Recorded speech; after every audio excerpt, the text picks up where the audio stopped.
கோபம்னா என்னென்னா அதான் வலி. கோபங்கிறது ஒரு வலி. அதனால் அந்த வலியை நம்ம ஏற்படுத்தணும்.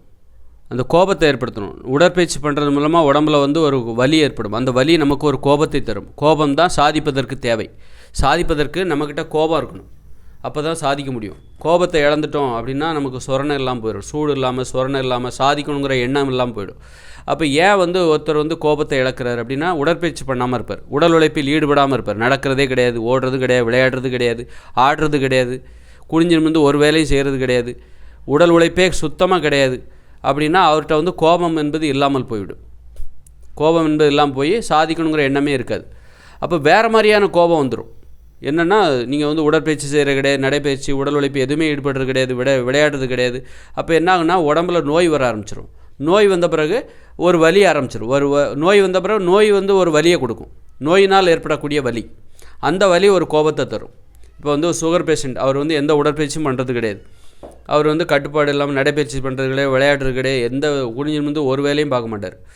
கடைசியில் என்ன ஆகுது அப்படின்னா அவருக்கு ஒரு நோய் சுகர் வந்துச்சுன்னு வைங்க. சுகர் வந்த பிறகு அவருக்கு ஒரு கோபம் வரும், ஒரு வலி வரும். சுகர் ஒரு வலியை ஏற்படுத்தும். சுகர் இல்லைனா எந்த ஒரு நோயாக இருந்தாலும் சரி, புற்றுநோயாக இருந்தாலும் சரி, சுகராக இருந்தாலும் சரி, அல்சராக இருந்தாலும் சரி, அது ஒரு வலியை ஏற்படுத்துமா, அந்த வலி ஒரு கோபத்தை ஏற்படுத்தும். அந்த கோபத்தை வச்சு அவங்க சாதிப்பதற்கு கோபம் தேவை. ஆனால் அந்த கோபம் 2 வகையில் பெறப்படலாம். ஒன்று ஆக்கப்பூர்வமான வழிகளில், நீங்கள் உடல் உழைப்பு மூலமாக, உடற்பயிற்சி செய்வதன் மூலமாக ஒரு வலி உடம்பில் ஏற்படும். அந்த வலி ஒரு கோபத்தை தரும். அந்த கோபத்தை வச்சு நீங்கள் சாதிக்கலாம். நீங்கள் உடற்பயிற்சி பண்ணுறதுக்கு எனக்கு விருப்பம் இல்லை, நடந்து போகிறதுக்கெலாம் எனக்கு விருப்பம் இல்லை, குனிஞ்சு நிமிர்ந்து வேலை பார்க்குறதுக்கெலாம் எனக்கு விருப்பம் இல்லை, நேரமும் இல்லை அப்படின்னா, அப்படிப்பட்ட உங்களுக்கு ஒரு கோபத்தை எப்படி பெறுவது அப்படின்னா, நீங்கள் உடற்பயிற்சி எதுவுமே பண்ணல, நடைப்பயிற்சி, உடல் உழைப்பில் உங்களுக்கு ஆர்வமே இல்லை, கட்டுப்பாடு இல்லாமல் இருக்கீங்க, கண்டதையும் சாப்பிட்றீங்க அப்படின்னா, அதனால் உங்களுக்கு நோய் வரும். நோய் வந்துச்சுன்னா ஒரு வலி வரும். ஒரு அல்சரு அல்லது சுகர் வந்துச்சுன்னு அந்த நோய் ஒரு வலியை கொடுக்கும். அந்த வலி என்பது ஒரு கோபத்தை தரும். அந்த கோபத்தை வைத்து நீங்கள் சாதிக்கலாம். அப்போ 2 வழியில் உங்களுக்கு கோபத்தை சாதிப்பதற்கு கோபம் தேவை அப்படின்னா, அந்த கோபத்தை 2 வழிகளில் பெறலாம். ஆக்கப்பூர்வமான வழிகளில் பெறலாம், அழிவுபூர்வமான வழிகளில் பெறலாம்.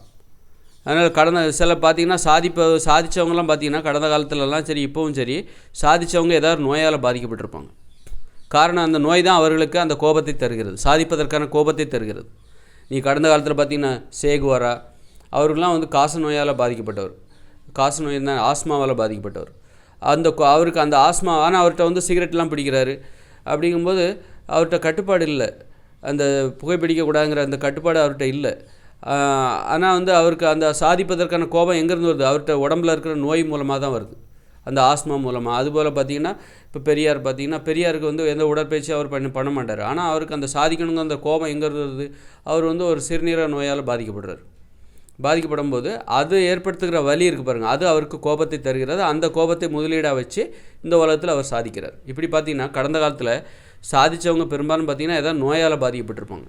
நோயாளிகள் அந்த நோய் மூலமாக கிடைக்கிற அந்த வலியின் மூலமாக, கோபத்தின் மூலமாக, அந்த வலியினால் ஏற்படுகிற கோபத்தை வச்சு சாதித்தாங்க. அப்போ இப்போ அதில் புதுமையான மாற்றம். அந்த மாதிரி கோபத்தை நோயை ஏற்படுத்தி தான் அப்போ சாதிக்கணுங்கிறக்காக நம்ம நோயாளியாக ஆகணுங்கிற அவசியம் கிடையாது. சாதிக்கிறதுக்காக நம்ம ஆரோக்கியமாகவும் வாழலாம். அது மாதிரி உடற்பயிற்சி மூலமாக, உடல் உழைப்பு மூலமாக, விளையாட்டு மூலமாக, ஆடல் பாடல் மூலமாக உடம்பில் ஒரு வலி ஏற்படும். உடல் உழைப்பு, உடல் இயக்கத்தின் மூலமாக அந்த வலி ஒரு கோபத்தை ஏற்படுத்தும். அந்த கோபத்தை வைத்து நாம் சாதிக்கலாம். சாதிப்பதற்காக நோயாளியாக ஆக வேண்டிய அவசியம் இல்லை அப்படிங்கிற புரிதல் இப்போ பரவலாகிட்டு இருக்கு. அதனால் இன்றைக்கி அதனால் கோபங்கிறது என்னது, ஒரு வலி. கோபங்கிறது ஒரு வலி. அந்த வலி அது மாதிரி பயமுங்கிறது ஒரு வலி தான். அப்போ பயம்னா வலியே கிடையாதா, பயமும் வலி. அதாவது யார் உடல் உழைப்பே பண்ணல, உடம்புல வலியே இல்லைன்னா ஆரோக்கியம், ஆனால் நோயும் இல்லை அப்படின்னா அவங்க உடம்பு, அவங்களுக்கு கோபமே இருக்காது, பயமும் இருக்காது, மெத்தனமாக இருப்பாங்க, அலட்சியமாக இருப்பாங்க. அதனால் பயமும் தேவை, கோபமும் தேவை. கோபம் என்பது வலி. பயந்தால் கூட வலிக்கும்ல, அப்புறம் கோபமும் வலிக்கும்ல. இந்த 2மே வலி. இந்த 2 வலி இருந்தால் தான் ஜெயிக்க முடியும். இந்த 2 வலி இல்லைன்னா நம்ம ஜெயிக்கவே முடியாது. அப்போ இந்த 2 வலி எப்போ இல்லாமல் போகும் அப்படின்னா, உடற்பயிற்சி செய்யாமல், உடல் உழைப்பில் ஈடுபடாமல், உடலுக்கு எந்த வேலையும் கொடுக்காம, நீங்கள் உட்கார்ந்த மணிக்கு ஏதோ ஒரு வேலை பார்த்துட்டு, அது உட்கார்ந்த மணிக்கு வேலை செஞ்சாலும் அதுலேயும் ஒரு வலி இருக்குது, கஷ்டப்பட்டு யோசிக்கணும்ல.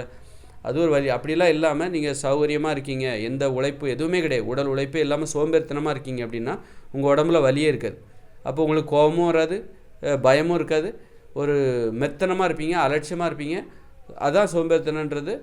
அலட்சியமாக மெத்தனமாக இருப்பீங்க, சூடு சொரணை இல்லாமல் இருப்பாங்களா, அதான் அது. அதனால் வந்து கோபம் பயம் என்பது அது ஒரு வலி. சாதிப்பதற்கு கோபமும் தேவை, பயமும் தேவை. வாழ்க்கையில் சாதிக்கணும், சாதிக்காமல் போயிடுவோமோ, அப்படி நம்ம கடமையை செய்யணுமே அப்படிங்கிற பயம், செய்யணும் அப்படிங்கிற கோபம், இது ரெண்டும் வலி.